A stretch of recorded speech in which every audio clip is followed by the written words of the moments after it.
एक बार की बात है, एक युवक समंदर के रास्ते सफर कर रहा था। अचानक मौसम बदल गया, काले बादल छा गए और तेज तूफान ने उसकी नाव को चकनाचूर कर दिया। किसी तरह वह एक लकड़ी के टुकड़े के सहारे तैरता हुआ एक सुनसान टापू पर पहुंच गया।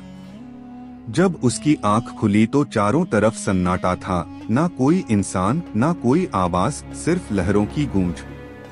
वह घुटनों के बल बैठ गया और आसमान की ओर देखकर बोला, हे भगवान, मुझे यहाँ से निकाल लो। मैं अकेला हूँ, मेरी मदद करो। हर दिन वह किनारे पर खड़ा होकर दूर तक देखता, शायद कोई जहाज दिख जाए। लेकिन दिन बीतते गए और उम्मीद धीरे धीरे कम होती गई। कुछ दिनों बाद उसने सोचा, सिर्फ दुआ करने से कुछ नहीं होगा। उसने पेड़ों की टहनियां इकट्ठी की, पत्तों से एक छोटी सी झोपड़ी बनाई, खाने के लिए फल तोड़े, मछलियां पकड़ी और खुद को जिंदा रखने की कोशिश करता रहा। लगभग 3 हफ्ते गुजर गए। अब वह थक चुका था। उसे लगने लगा था कि शायद उसकी जिंदगी यहीं खत्म हो जाएगी। एक दिन वह खाने की तलाश में जंगल के अंदर गया। जब वापस लौटा तो उसकी झोपड़ी धू-धू कर जल रही थी। आग की लपटें आसमान छू रही थीं। उसकी आंखों से आंसू निकल पड़े। वह चिल्लाया, हे भगवान, मैंने आपसे सहारा मांगा था, आपने मेरा घर भी छीन लिया। अब मेरे पास बचा ही क्या है। वह रात भर रोता रहा और आखिर थककर रेत पर ही सो गया।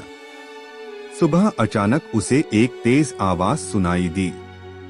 उसने आंखें खोली तो देखा, किनारे पर एक बड़ा जहाज खड़ा है। कुछ लोग उसकी ओर हाथ हिला रहे थे। वह दौड़ता हुआ वहां पहुंचा। जहाज के कप्तान ने कहा, हमने दूर से धुआं उठता देखा, लगा यहाँ कोई मदद के लिए संकेत दे रहा है, इसलिए हम आ गए। यह सुनकर युवक की आंखें भर आईं। जो आग उसे विनाश लगी थी, वही उसकी जिंदगी का संकेत बन गई थी।